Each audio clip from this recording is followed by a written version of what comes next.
Well, hello everybody, Matt over at Safari P. I'm glad that you could join me today. Hopefully where you are, it is as gorgeous as it is here in Charlotte. Couldn't ask for a better day. It's going to be like 80 degrees today. It's sunny. And as soon as I'm done here, I'm working out on the deck. It's going to be amazing. So glad that you could join us today. And what we're going to be doing is we're going to be doing kind of part 2 of our Introduction to Appraise-It Pro webinar, and we call this one the Tips and Tricks webinar. And we just kind of go over some more advanced things with Appraise-It Pro. So I'm glad you could join us, and we'll go ahead and we'll get started here. Now, a couple things with this webinar. You've probably already done our Introduction to Appraise-It Pro webinar. If you haven't, you will probably want to do that before you do this webinar. We have some recorded examples of that webinar. So if you go to our YouTube page, which is youtube.com/sfarep, you can click on live and you'll see all the past webinars we've done, and you can go and view one of our Introduction to Appraise-It Pro webinars, which is kind of a part 1 to this webinar's part 2. I will also assume that you've done one of these on YouTube already. So, but just in case you haven't, there is chat over to the right, and you can also click on the little rectangle in the lower right-hand corner of the video. That will put it into theater mode. That will move the chat down to the bottom from the right. And then you will be able to use the chat below, but you'll have a bigger video, so it'll be easier for you to see how things are going. And I do encourage you to use the chat. I always like talking to you guys, answering any questions that you might have. So let's go ahead and we will get started. By the way, if you are viewing this after the fact, if you're not watching it live and you can't use the chat, what you can do is you can use our email address, training@sfrep.com. And you can use that to, get trained or request a one-on-one training, or to, ask any questions that you might have about the software. Now, obviously, if you need assistance and, it's time sensitive, then you're going to want to contact our tech support, which is 800-644-4051 or tech@sfrep.com. All right, so let's get started. This is, we're going to launch Appraise-It Pro here. Now, you're not going to see the splash screen. That ends up coming up on my other monitor. But in just a second, Appraise-It Pro will launch here. There we go. And the first thing that I want to go over is sometimes I do go over this in our, I'm going to just open up a blank 1004 here. Now, sometimes I do go over this in our introduction to Appraise-It Pro, but sometimes I don't. So I do want to go over it because it is one of my favorite features of Appraise-It Pro, and that is the automatic shrinking text. Real simple to see this at work. So we're going to type in Charlotte here. Now, if I do it a second time, I can fit 2 Charlottes in there, no problem. What about a third time? Not going to fit, but what it's going to do is it is going to automatically shrink the text so I can fit additional words in there. And the way that it shrinks the text is very subtle. And so if you weren't looking for it, you might not even be able to tell that it actually shrank the text. So if you think about it here, it lets me fit 3 Charlottes in there. If I do 4, it's going to start to run off the edge. But if you think about it in a larger field, a multi-line field like this one down here, if you have more text that you can shrink down, then you have much more area that you can put additional, like up to an additional sentence in there. And that's really great if you don't want to cause the reader to have to go over to the extended comments. That's always annoying when you're reading it. And it's annoying for you guys because you have to go to a separate section that's going to automatically pop up and then, continue your thoughts.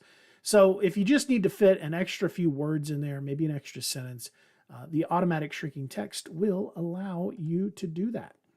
Whoops, I've opened up I didn't mean to open up a browser. Here we go. All right. Now, when you are importing data from another report, there is 2 ways to do this. You can either use the comp manager, which I go over in a whole other video and a whole nother webinar, so I don't want to get into that right now.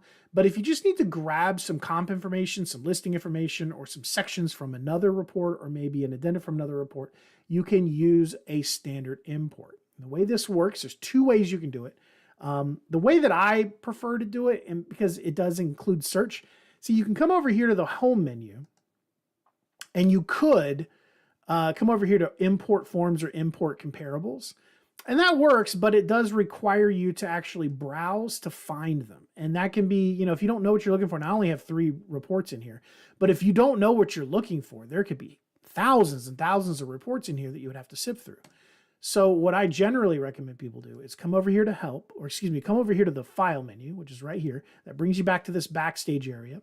We'll come over here to search. And here in the search, we can actually start filling out information. Now, I go over the search in the introduction to Appraise-It Pro webinar, but basically the more information you put in here, the more targeted and narrowed down your search results are going to be. Just for demonstration purposes, though, I'm just going to hit search here, and I'm going to have 3 reports that show up. So we'll just pretend that I did a targeted search, and I found 3 results. Now what I can do is I can right click on them, and I can choose to import forms or import comparables. So I'm going to import a comparable here. Just ignore this, especially if you're not coming over from Appraise-It Classic. If you're a new customer, you can definitely ignore this. If you're coming over from Appraise-It Classic, you may want to select a print scheme here, but in most cases you don't have to. Whoops, let me go back in here. Right click, we're going to do import. Let me make sure I'm doing one that actually has information in it. This one does. So we're going to import comparables. And so this is where the destination is going to be, and then this is the source. So in this report, we have 6 comparables plus the subject. So let's say I want to grab comparable number 4 and I want to put it in my new report as comparable number 1. Well, I can just use this pull down menu here and I can do sales comparables. And then by default, it is going to go in there as a sales comparable. And what I want to do is I want to deselect all. And I only want to grab number 4. So I'm going to select sales comparable. And then I'm going to go ahead and I want to override existing comparables, which there aren't any, but if there was, it would override it.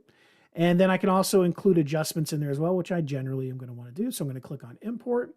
I'm going to say yes here.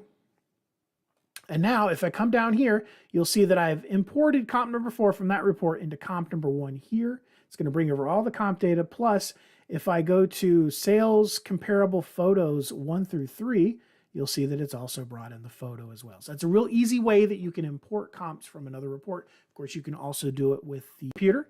It could also be in a photo management program. Most photo management programs support this. So what I'm going to do is I'm going to come down here to General Photos 3x5. This is just a blank photo page. And you don't have to use the image manager or the comp manager to put photos into your report. Now you can, and if you're used to doing that, you're more than welcome to continue doing that. But if you open up your photo management software, your camera software, or just a folder that has your photos in it, you can then just simply click and drag the photos directly into Appraise-It Pro. And you can do it over and over again, wherever you want it to go. And then it will place it into your report. So, you know, this is a real easy way for you to be able to put things into your report. Now, if you're bringing in like really high resolution photos you took with your DSLR, they will be resized when they come in here. And what I mean by that, they're going to be compressed more than they our earlier work, because you don't need to have the best quality in the world. So it's going to compress it more, and it's going to resize them so that they fit well onto the page.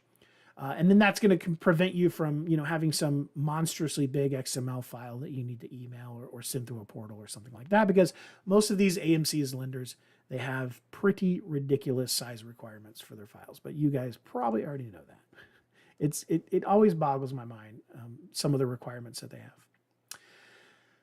Creating a template. Now, sometimes I go over this, sometimes I don't in the introduction.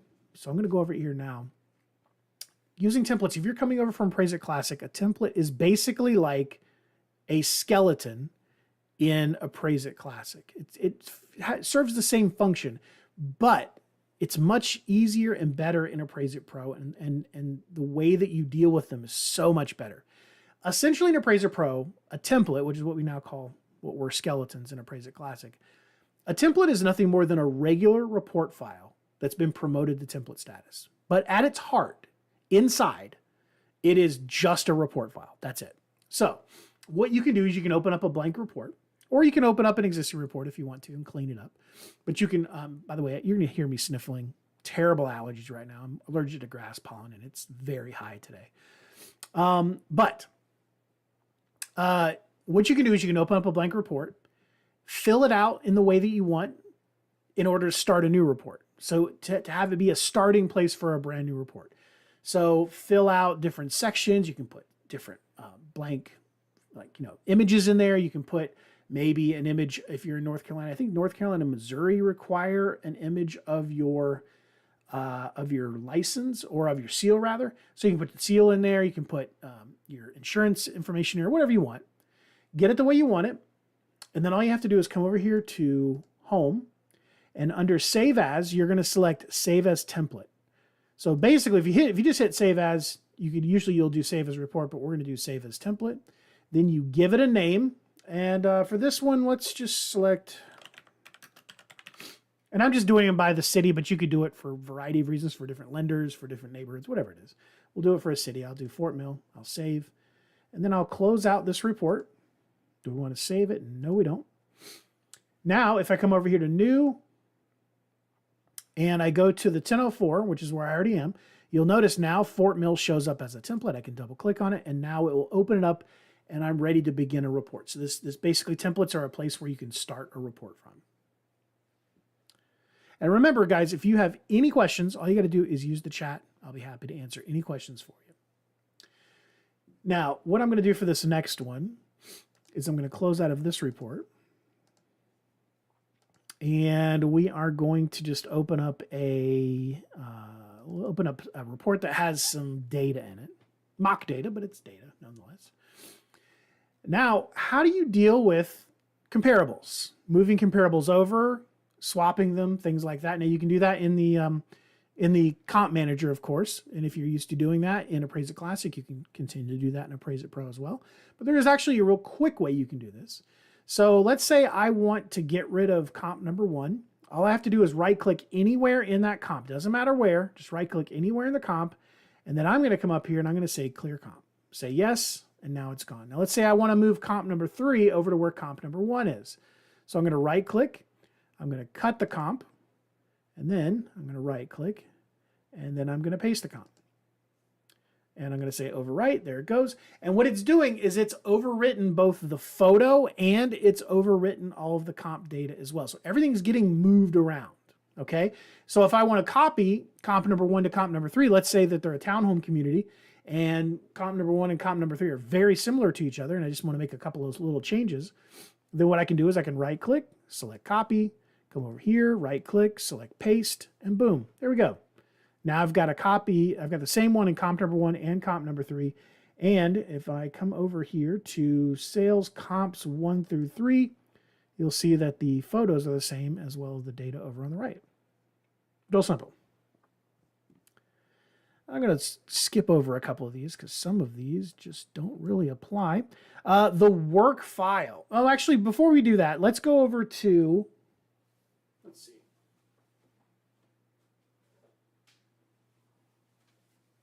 Sorry, guys. I had to get a tissue because of these allergies. Let's go over to, let's first go over here to to file. And we're going to come over here to search. And this search area, we showed it to you just a little while ago. This search area is completely customizable. So the way this works is over here on the right-hand side, I can select one of these. Let's say state. I'm only licensed in one state, so I'm never going to need the state field. So I can click on this remove the little trash can icon. And do you want to remove state parameter? Yes, I do. And now it is gone, and it's now shuffled everything up. So now zip code is the last one in there. Okay, now let's say that, hey, I have recently become licensed in South Carolina as well. Charlotte is right on the border of North and South Carolina, so a lot of appraisers around here would be registered in both or licensed in both states. So what I can do now is I can add that state back in. So I can use this pull down menu and find state. They're in alphabetical order. There it is. But now it's kind of orphaned over here on the right-hand side. And I like to keep my things nice and tidy. So what I'm going to use these up and down arrow keys. And I'm going to move state up in the list until it was after city where it was. And now everything's happy. Everything's great. Everything's kosher. And it's where it needs to be. Now, what if instead of getting rid of the state, I wanted to make it something different? Well, I can do that as well. I can use the pull down menu here and I can call it, let's change state into map reference. There you go. Real easy. Or I can make it the order due date, or I can put it back to where it was as state. My mouse is doing some weird things, but we'll figure that out later. Now, if I want to add something, there is a blank one down here, so I can pull this down, select, let's say, gross living area, and now I've added gross living area. Or I can get rid of gross living area, say yes, and now it is gone. And I can also adjust this up and down. So let's say like maybe right there is where the good happy medium there. Now, when you do a search, you can also right click over to the side, or excuse me, you can just click and drag over to the side. And this is kind of like a table or a section of like an Excel document. So it has a bunch of cells here, and I can right click over, or excuse me, I can just click and drag over to the right to see all of the different data that there is about that particular address. The other thing is there is now in Appraise-It Pro something called a work file. Now, if you are coming over from another software vendor, the work file is going to make sense to you. If you're coming over from Appraise-It Classic, this is going to be a new concept for you. So basically what the work file is it's a folder on your computer, just a regular old Windows folder that is associated with a particular report. And it's someplace where you can dump stuff in that is associated with the report, but you don't really want it in the report. Okay, so you don't want it to be in the report so that it might get accidentally sent over to the lender, or you don't want it in the report so it's just going to, clutter things up. But you do want to file some images away, some extra images you took but you didn't end up using, or maybe some PDFs that support your evaluation, whatever it is, what you can do is you can search for that particular report. Once you find it, you can single click or you can right click. You can right click and go open work file, or you can just single click to highlight it, come over down here to the lower right hand corner, click on work file. And what that's going to do is that is going to make a folder for this particular report. And then here, because I had already done this earlier, there's a photos folder, but you could just dump some PDFs in here, some Excel documents, whatever you want. It will always be associated with that particular report. If you are currently in the report and you want to see the work file, you can come over here to the home section, the home tab up here, and then you can come over here to open work file, and it does the same thing. And in this case, we're in the pro sample, and it's got a bunch of photos that are in here in the work file as well. So you can put anything you want in there, all Windows files, whatever it is. It's just a regular Windows file that is associated with that particular report. Now, let's say that you like to customize things, and you want to customize the look and the feel of Appraise-It Pro. Specifically, you don't like having your panels, there are 4 primary panels: report, validator, responses, and format. So you like to have them, let's say, tabbed over on the left-hand side. Well, you can do that. It's completely customizable. What I can do is I can grab the validator panel, pull it out, and then come over here, and I'm going to select this one right here in the middle. There's this little wheel here so I could put things, and it kind of shows you an example of where it's going to go. And I'm just holding down the mouse button while I move this around. So you can see different ways that you can do things here. But what I want to do is I want to tab them. So I'm going to select that one to tab it. And then I'm going to do the same thing with responses. So we'll put it over here. I'm going to tab that one. And then format. I'm going to tab that one as well. And maybe I like to have my format panel right after report, so I can click that and drag it over. So this is completely customizable. And now all of my panels are tabbed down here at the bottom, and I've got way more editing area over here in the report editing section. Now, if invariably when you're trying this out and you're doing this, you might do something terrible like this and you just mess everything up and you might panic a little bit. Don't worry. All you got to do is go to View, select Reset to Default. Do you want to reset it? I'm going to say yes. And now it puts everything back the way it was, factory defaults. Real simple. For some of you who are coming in the middle, welcome. What you can do is you can actually go back in time. You can use the little progress bar at the bottom of the video and go back to the beginning of the webinar, and you can watch it from the beginning, or you can continue on from here and then go back and watch the beginning later on. Just want to say hey to everybody who came in after the fact. Tabs.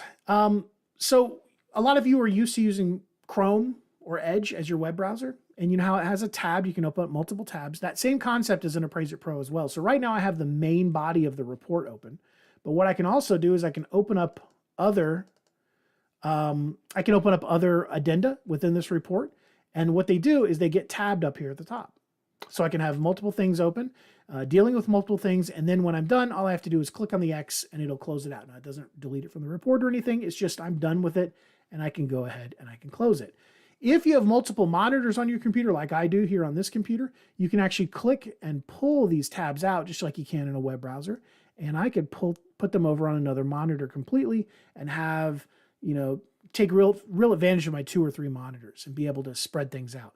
You can also open up multiple instances or multiple copies of Appraise-It Pro on multiple monitors and have different files open and be able to copy and paste and everything between them as well. Let's see here. I'm going to skip over it. I'm trying to manage time here. We're already 21 minutes in, so some of these are kind of, I'm going to skip over them. One of the ones I do want, oops, I accidentally closed everything. Let's pull that back up. One of the things that you might find useful that a lot of people don't know about in Appraise-It Pro is getting the census tract. So if I don't know what the census tract is here, I could just go into the flood map program, but I'm going to get charged a flood map lookup, and maybe I don't want a flood map for this particular report. One of the things you can do is you can come over here to services, and remember there are services and tools, and it might seem that they're kind of redundant with each other, but services are online based stuff. So things that they go out to the internet and need, that need the internet in order to work. So street maps, flood maps, Appraiser Genie, market analysis, things like that use the internet. tools are local to your computer and don't need an internet connection in order to work. Okay, so that's the distinction between these. And to get the census tract, we're going to be going out to the internet. So it's going to be under services, and I'm going to select get census tract. Now what it's going to do is it's going to go out to the internet, look up this address, and then it is going to go to the government server, find out what the census tract is, and it's going to put it in there automatically. That is completely free to you guys. You don't have to pay anything for it. It is included in the Appraise-It subscription plan. When you are using responses, and I go over this in the introduction to Appraise-It Pro webinar, but I go over a couple of ways that you can actually use responses. The most popular one would be start typing. Here, let me close this. This makes it a little bit easier to see, less cluttered. So we'll open up a blank 1004. Okay, so actually opened up one of the new templates I did, but that's okay. So if I want to use one of the responses, the easiest way, and the way that most people do, is you just start typing M, it knows I mean Matthews, and then I can just tab out. Of course, I can also just come over here to the right, and I can double click on Matthews. But a third option that I don't generally go over is you can actually hit F2 on your keyboard, and you get a little pull down menu. Then I can use the arrow keys to select the one that I want. There's Matthews, just like that. Or of course, if I have assigned it an F key, I can just hit F3 on my keyboard and it'll put it in there as well. That's a carryover from Appraise-It Classic. Now, maybe you don't have the best eyesight in the world. I know I don't. And, as I get older, it's only getting worse. So you may, your monitor might not be as big, and maybe on a laptop or something like that. You need to be able to see this editing area a little bit better. Well, what you can do is you can come down here to the lower right-hand corner, and you can actually zoom in or zoom out. So I'm going to zoom in. Now, of course, there's a trade-off here. Everything's bigger and it's easier to read, but now I have to scroll in order to see the entire report. But at least I can see everything. If you want to put it back the way it was, you click on here, select Fit to Width, say OK, and it puts it back the way it was. And of course, you can also go to the view and say Reset to Default if you want. If you get lost and you can't figure out how to do it, it'll put everything back to factory settings. If you are going to be getting a monitor and you do have bad eyesight, one of the things I do recommend people do is go out and get like a 32-inch 1080p television. It's probably going to run you $120 tops, but you can get a nice big 32-inch 1080p television and use it as a monitor. Or maybe you even go up to like a 43-inch. And even if it's 4K, you can use it in 4K mode with your computer if it supports it, or you can just use it in 1080p mode. But I have a bunch of customers who have literally mounted a 43-inch TV or even a 50 or a 55-inch TV in front of their desk and use it as a monitor, and that works really well. So as our eyesight goes, it makes it a lot easier. Let's see, I'll skip over that one. Oh, report security. This is a big one, okay? And this is something I definitely want everyone to be aware of. In Appraise-It Classic, if you're coming over from Appraise-It Classic, report security is associated with signing the report, and it is not like that in Appraise-It Pro. The reason we didn't do it that way is because in Appraise-It Classic, using that for security, it was surfacely secure, but really, if you knew what you were doing even marginally, you could go in and you could bypass that security.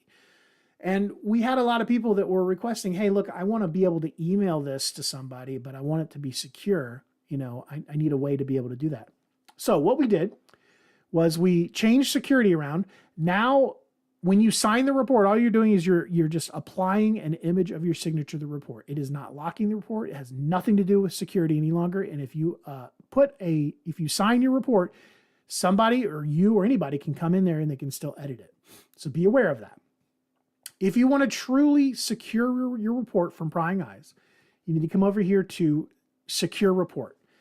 And you will have the option to either password protect the report from editing, but you can still view it, or you can make it so that you can edit it and view it. So you can say, okay, I don't want anybody to be able to view it or edit it, or you can allow them to view it but not edit it, or you can make it wide open so they can view and edit it, okay? Or you can do both. So you can double secure it. So the way this works is require a password to edit the report, require a password to open the report. And you can make them 2 different passwords if you want. If you want to be able to view it but not open it up for editing, you can do that. Or you can just put one password on there and open it up for everything.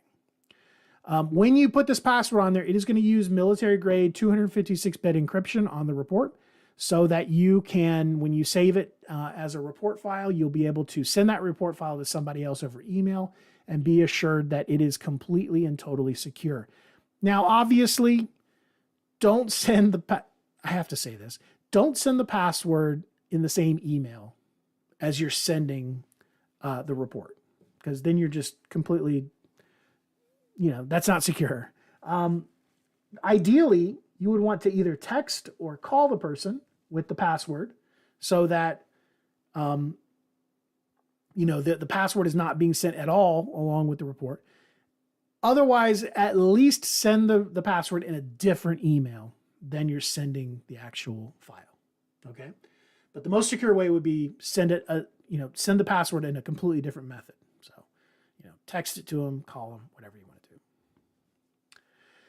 And that is going to, completely secure your report. So it's true security that, even the government would have a hard time. You need basically you need a supercomputer to be able to break it. And even with a supercomputer, it takes a long time. Real-time validation rule set. This is kind of important. If there's 2 types of rule sets right now with Appraise-It Pro and with reports in general. There's the UCDP rule set. What this means is the set of rules that the program is using to check your report. There are 2 of them. There's UCDP, which is the regular UAD report. And then there's also FHA for doing FHA reports. Now they're very, very similar, almost identical, but there are some key differences. And when you are checking your report or when you start your report, make sure that you have selected the correct pull down here, because you want to make sure that you're checking your report, with the correct rule set. It will remember the last rule set that you used, so keep that in mind. So last time, if you did an FHA report, it's going to still say FHA in here, and you'll need to switch it back to UCDP if you're just doing your regular UAD report. Appraise-It Classic compatibility. This is for those of you who are coming over from Appraise-It Classic. If you want to be able to transport your report back over to Appraise-It Classic, then before you begin your report, you're going to want to click on this. What this is going to do is this is going to disable all of the things in Appraise-It Pro that kind of make it Appraise-It Pro, all the cool new features, so that you will be able to transport this report back over to Appraise-It Classic. There's a couple of reasons you might want to do this. You might want to, just try out Appraise-It Pro, and maybe you still aren't very good with it and you want to be able to bring it back over to Appraise-It Classic. But the other big reason you may want to do this is if you're going to be uploading your report to ACI Sky, like an ACI Sky based portal. The reason for this is that ACI Sky kind of did a little bit of a not very smart thing, in my opinion. They hard-coded their PDF scraping. They're not really supposed to be doing PDF scraping anyway, but whatever.